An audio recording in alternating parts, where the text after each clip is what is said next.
Hello, ladies and gentlemen. Welcome back to another Simviation video. And today, there's our aircraft. We'll be flying aboard the ATR 72600. We are back where it last ended in Miami, and we'll be taking a flight over to Nassau. So come along as we go in depth with this aircraft and back to the Bahamas. Up here the sunlight shimmers on the blue.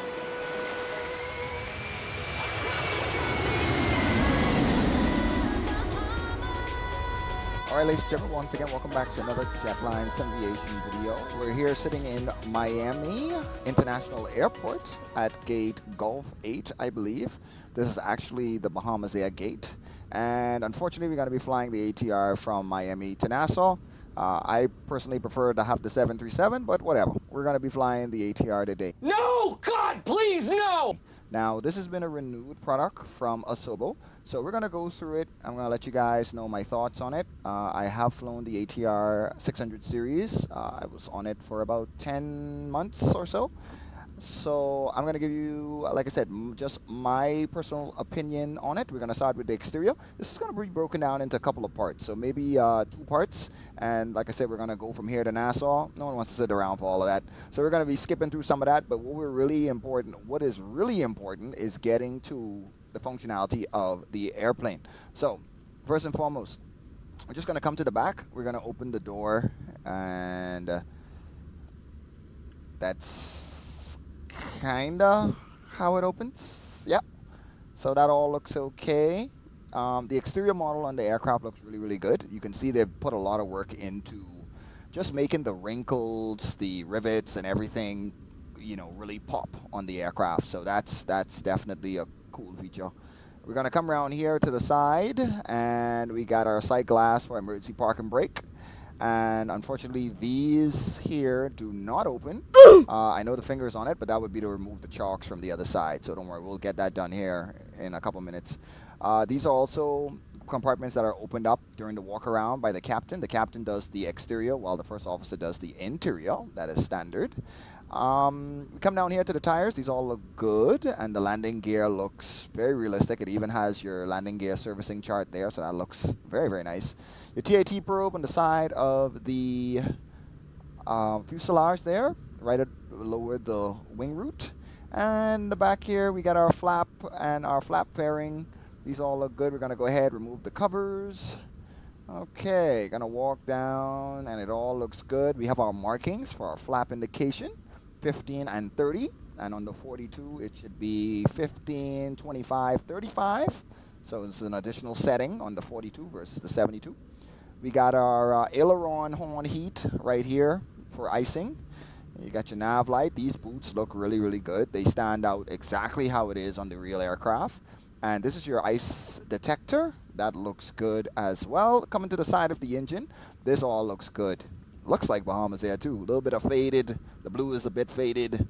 But for the most part, it looks really good. You got the bahamasair.com. Now, I want to show you guys something. Check this out. You guys see the boot on the propeller? This is exactly how it looks. Those little dots and stuff like that, it's just like that on the airplane. And if you move up for a closer examination, the details on it is just really nice, really incredible, really incredible. So A+. I got you, homie! For Asobo when it comes to modeling this aircraft as far as the exterior thus far. Come over here. Like I say, this all looks good. This is your ram air inlet. And alright, you got your wing light. That's it right there for icing. Now let's open the door. So now this door unfortunately does not open like the real thing. Come on now, dawg. Come on, man. We would actually open this panel here, and then we would unlock the door, and then there's a switch in here that we would move to the open position, and it would hydraulically open up by this actuator. It would hydraulically open up, and then you put this knuckle into place, and that will secure the door in the up position. But as far as the floor is concerned, I mean, it's a floor. I mean, it doesn't get any more detailed than that. But yeah, this is your forward baggage compartment. So bags would be stored in the front here. There would be a net in between, and then on the other side, on the back side, there's also storage area there as well. You got your hand crank to open the cargo door from the inside. So that's placed very well, and obviously your smoke detector is up there as well. Okay, let's continue on. You got your AOA vane, your oxygen discharge. These all look good. We're gonna remove the static port covers, which I've never had to do. Pitot tube covers, we remove them as well. This area looks detailed. You got your ice detector probe. It has a light on the end as well, just in case in the nighttime. If you want to see if ice is accumulating, this will actually show you. So that's a pretty cool thing. And I think it's automatic too. I think it works automatically. But anyway, okay, front of the nose of the aircraft, pretty straightforward. I think it sits just a little high, in my opinion, on the nose. Usually you don't get a chance to see any of the strut, but maybe when we put a load on the airplane, maybe it'll come down a bit. But from its general sitting position, I think the nose is sitting maybe a little higher than it usually would. You got your external DC and AC. You cannot open these ports, unfortunately. So no points there. This is your emergency light. That is your wing light for the other side. Yep, landing lights. And this is your engine number 2, sorry. So just a quick spiel for engine 2. For those who don't know, the ATR is famous for its prop brake. They didn't find it feasible to put an APU on the airplane because it would weigh the airplane down a bit more. So they put on this thing called a prop brake. We'll get to that a little more in detail when we get in the aircraft, all right? But for the most part, all it is, it separates the propeller from the engine section. So to provide energy for the aircraft for electrical and also for pneumatic, so you could get air conditioning going and you can have, you know, obviously the lights on, and you could pretty much have almost whatever you need, right? What? Bro, what are you talking about, man? Right? Okay, so now let's come to this side. Now there's something a little interesting about this. You see this here? That is a fueling area. That is not on the ATR 72. That is on the ATR 42. Okay, so the 42 fuels here at this point, and the 72 fuels on the back there. We'll get over there when we walk around the side. Okay, you got your NACA vent. That all looks good. Same thing for this side. Same horn, heat, static wicks. This all looks really detailed. This looks nice. What I would say for the painters is behind the flap bearings, right in between the engines, especially on this side with the prop brake on it. This area would be nice to be darkened. Oh, flip. Okay. Someone's retiring. Stop it. Get some help. I don't know what that's all about. Okay.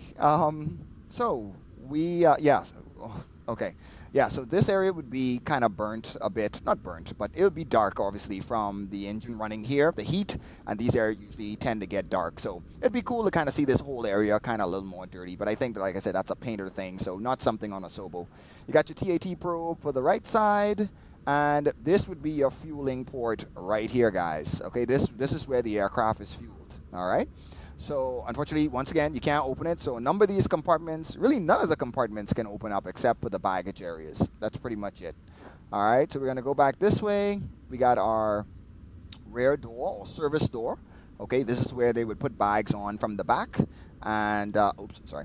And it would go behind this curtain. Unfortunately, we can't remove the curtain either to kind of see it. So anyway, bummer. But anyway, we'll continue on. Sounds like another flyby. Bruh. Oh yeah, man, Delta putting on a show. Anyway, I'll explain to y'all what's happening with that here in a minute. All right, elevator, rudder, all of this stuff looks, you know, just like the real plane. This here is really nice. I like the details they added here on the rear strobe and nav light.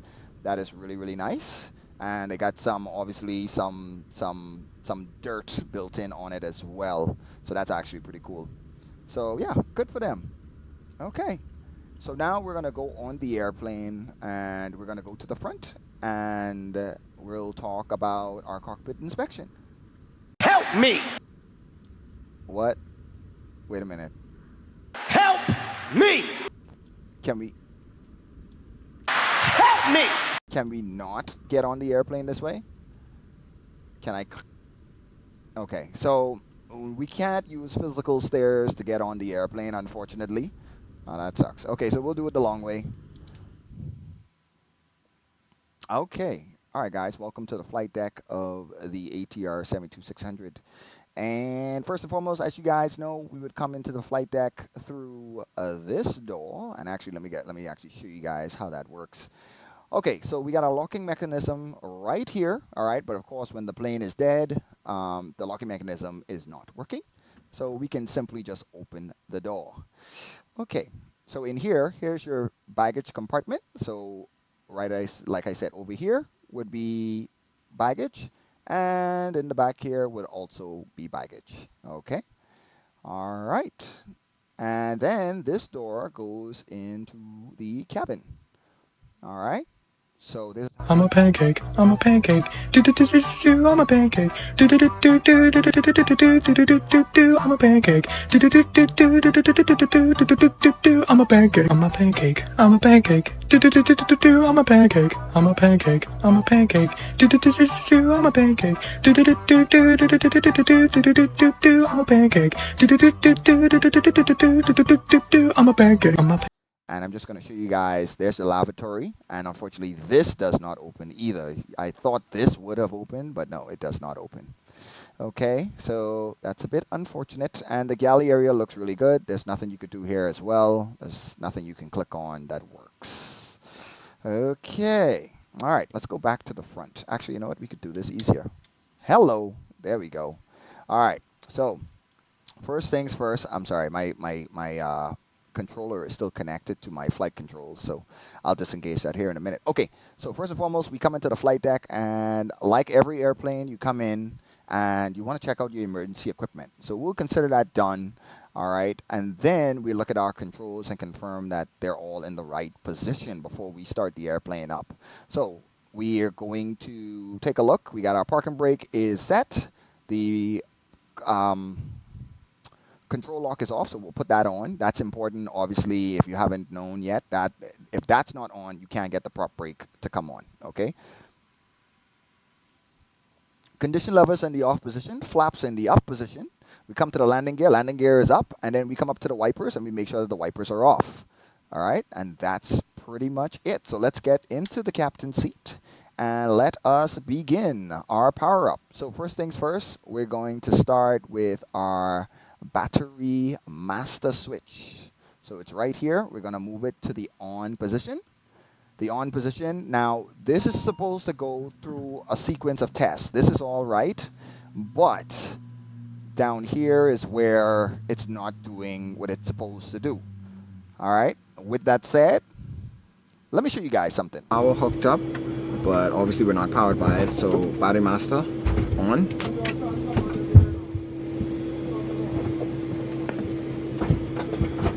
It goes through a range of tests before it's ready to bring on the external power. The two T test lights on the DU2 and 4.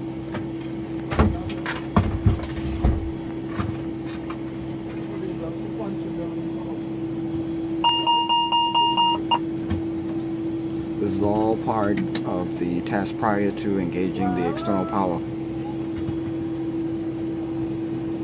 And then you got the when that goes off, that's pretty much the final. Okay, now once you get the arrow to the left, the command to the left, once you get that, it's ready for you to turn the external power on. All right, so you guys saw how that is supposed to work. Now let's continue on. We'll just continue on. No, well, first I need to make sure I got ground power. So we're gonna go over here and we're going to go to aircraft. We're gonna put the ground power on. There's no physical ground power outside if I'm not mistaken. And we're just gonna go up. We see external power is available, and we're just going to go ahead and click it on. It's another thing. You should have heard like everything coming, like it's a loud clack when you hit it. And anyway, you know what? You don't believe me? See it. Turn the external power on. So external power on. All right. Associated lights goes out overhead. Test screens come up for 1, 3, and 5. All right, so now that you've seen that, now we're going to do our pre-flight. All right, so we're going to start here. Oh, we were taught to start here. We move the switch to the test position, and we go through all the lights, make sure that they're all working. All right, and these all look pretty good. All right, don't forget, you got all of these on the side panel as well. You want to make sure that they're all working. There's so many lights. Yep, fuel shut off in the handle. And those lights also come on with the fire test. And we'll talk about that here in a minute on the first officer side. Sorry. We got all of this stuff here. All right. And then all the glare shield ones are on as well. All right. That looks good. All right. So we're going to go to our test switch and we're going to move it to we'll leave it to the bright position. First thing we do is turn on the test light. So that illuminates everything. Check all the lights. All the lights there, even down here. Okay, all the lights are being tested. The fire handle and idle gate, and also the ground control. Everything is being done. Okay, so once you bring it down, we're gonna come over to the left. We're gonna go emergency lights. We're gonna arm it. Fasten belts. If we don't have to take on fuel, no device. We're gonna turn that on. Nav light on. Okay. Now we do our pre-flight. Now, before we do, we could do our pre-flight. We'll deal with the prop break here in a minute. So, as you guys know, we're gonna do a swooping. We got a special technique that we do, and it's kind of, you can do the wave, like people say. You can do the wave. You can do up, down. You can do whatever. All right. So we start from the immediate left side, and we're gonna test the squib. All right, good. And we're gonna test the fault. And the fault, there it is. It comes up on your screen here. There we go. Engine 1 loop. All right. And then now the fire is having a bit of a problem on this aircraft. I don't know, for whatever reason the switch is not staying. So if you move it up, it just drops. But we got, oh shoot, let's try it again.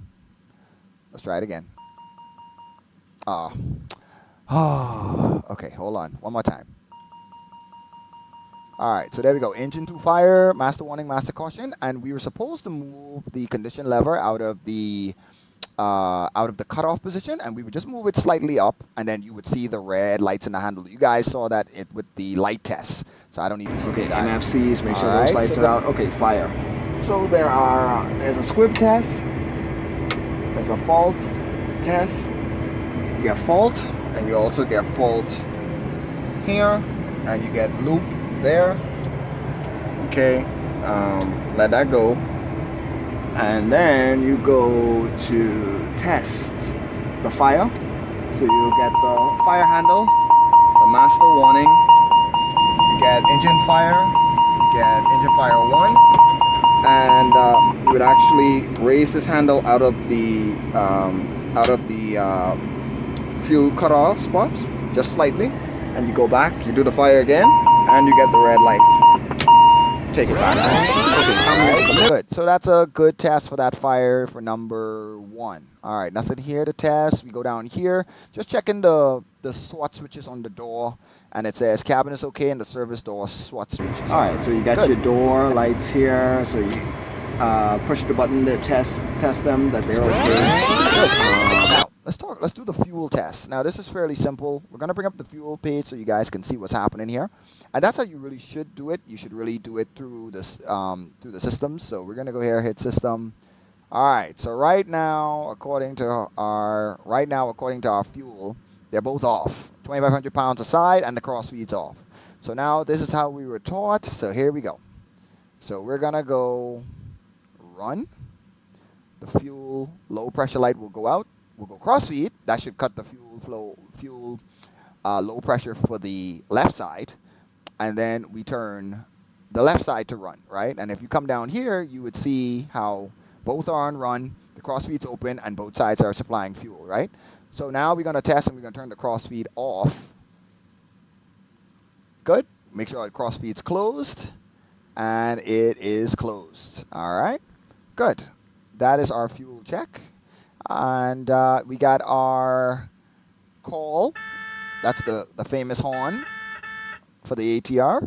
When the flight attendant called, this would light up in cyan, and then we would hit the reset to stop the ringing. And okay, so nothing really here to do. Captain Wiper. All right, electrical. So we got everything set here for now. It's on. Bus tie contactor is closed, and both sides are, and both the DC jans are fault, obviously, because they're off. All right, engine start switch is off, start abort. Okay, prop brake. All right, so the part that people tend to most to have, sorry, the part that people tend to have the most problem with. Okay, so first of all, let me show you guys something. All right, so we're gonna go to our system page quick, and I'm gonna show you guys something. Okay, there we go. All right, so we're moving in. All right, guys. So your hydraulic, this is what it controls: flap, spoilers, prop brake, nose wheel steering. If the airplane is off, there is no hydraulic pressure going to the prop brake. So if right now the prop brake is off, all right, we got 3,000 pressure on the accumulator for the emergency parking brake, so that's fine. Now, in order for us to get the prop brake active, we have to do things. We either have to get AC wild to get the low pressure pump to start, or we have our aux hydraulic pump. So here's what we're gonna do. Our aux hydraulic pump is right here. So what we're going to do is we're going to click it, and you're going to see what's going to happen to the system. So we click it. There we go. It's applying the prop brake now with hydraulic energy. We're going to go up. You guys see it says prop brake ready. It's not on. So we're going to move the guard, move the switch up, and it's supposed to close behind. Okay, prop brake is on. Now that caution just tells you that the hydraulic system is low. So what happens is when we press the aux button, it provides hydraulic pressure for, I believe, it's 60 seconds. If there's any current ATR people, they could check me on it. But I know it's on for a short period of time, and then it de-energizes, and the pressure falls off, just like how it is now. It's falling off rather quickly than it would in real life. So anyway, but now the prop brake is in cyan, so that tells you the prop brake is engaged. All right, good. So we come down to the nav light. That's already on. We'll leave everything off for now. We come up to the, let's do the CBR test. All right, there we go. Goes into green. Nothing to do here. Nothing to do here on hydraulic power. AC wild, nothing to do there. And windshield heats, we push them in now. Of course, they're AC wild as well, so they won't come on until there's AC. Probe heat, these come on after we start the first engine. Icing stuff, they're all in the auto position, so that's fine. And we've already done the signs, right? So okay, we're gonna go to the other side. All right, as you guys know, we got the fire test for the number 2 engine. Once again, we go squib. All right, good. That means both squibs are available. We go test the fault for the loop, and if you didn't see it, then I'm sorry, but I can't get the switch to stay. We test the fire. Fire is working. Good. That's a successful test. Now we're going to do cockpit smoke test. Now, this screen should automatically switch to the doors when I do it. Now, I'm actually going to show you guys how in real life how this works, but it's not working correctly as far as the sim is concerned. So let's do that quickly.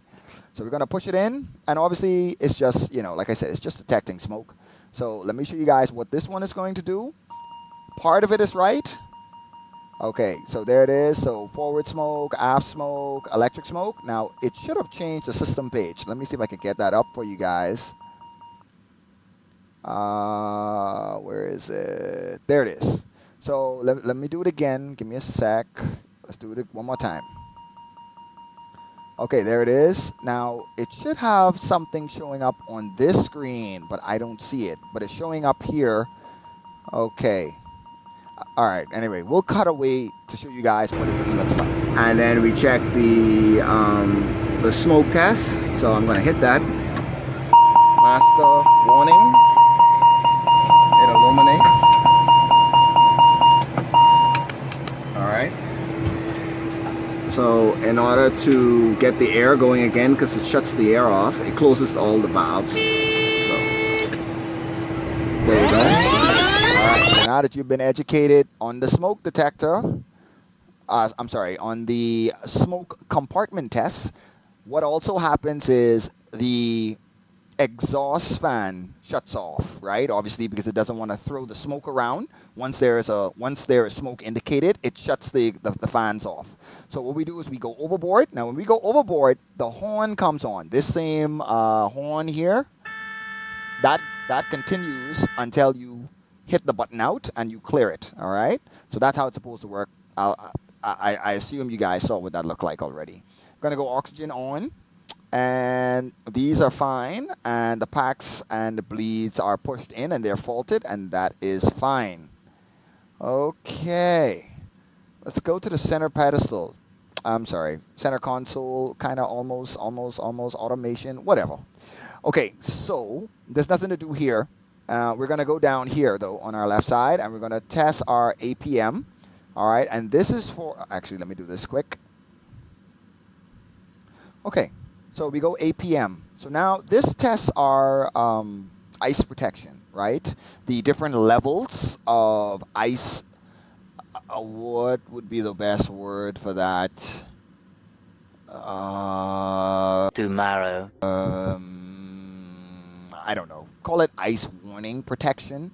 So the different levels. So I'm going to hit it, and you're going to see it show up here. So we're going to hit test. So the first thing, when you're in icing conditions, you would get degraded performance. Then you would get increased speed. If you get increased speed, that's telling you now that you're in a dire position. You need to pitch the nose down, and you need to get out of it as quickly as you can. So you'd initially get degraded performance, right? That's your first indication that ice buildup has occurred. Then you get increased speed. So everything happens, at least now this one shows you this. Unfortunately, the ATR 500 doesn't give you that. So this information, I'm sure is very helpful. I'm here to tell you right now, we don't care. Let me tell you something. We don't care. So it helps the pilot identify, if there's ice on the airplane. Of course, it's still the pilot's responsibility to monitor and blah, blah, blah, blah, blah. Okay. All right, so that's all done.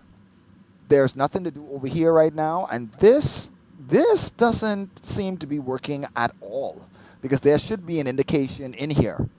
So I don't know what's going on here. There's nothing. There's nothing. Okay. All right. Sorry. All right. So now let's go here. So straight up weather test. Move to the test position.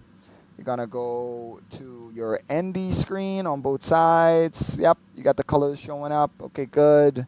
And it should say WX okay. It doesn't do that, but that's fine. We got all the colors. We'll go back to standby. Oh, that's off. All right. We're going to deal with the FMS here in a minute. And then we come down, and I think this will be the last test. Well, there's two things. So we'll usually test the trims, left and right, up and down, standby. You test them as well. Of course, this is the police plane. So, but we're not going to do that in this one. We want to get through all of the other stuff. All right, so you got your ATPCS tests. All right, so here's what we're going to do. We're going to go to ARM. This tests your, there we go. So engines are set almost like they're assuming like it's set for takeoff. And then we're going to simulate like an engine failure. So we're going to move it. So we're going to move it to here. So engine is failed. You have your up trim. You have your engine 2 out, and you have your checklist show up, and you get your master warning, master caution, with your alarm, with your oral alert. All right, good. So that's a good test. So we're going to move it back to the off position, right? Let everything reset. We're going to move it to the arm for the number 1 side. All right, engines come up like you're taking off, and now we're going to go to the engine 1 fail. All right, so engine 1 fail. We got up trim, engine 1 out, engine 1 flame out at takeoff. You got auto feather, which is good, right? Good. That's a proper system test. Oops. Okay, good. So that's a proper system test. All right, guys. So that is pretty much it, especially for the first officer. All right, guys. So the captain comes in on this side, moves the warning switch to yes, press the test button, and now you got the stick shakers on both sides. That's pretty much it. Moves it back to normal flight. Oh, shoots. I'm sorry. Close it down. There's nothing else here to do. You got our storm window here where we pass out paperwork.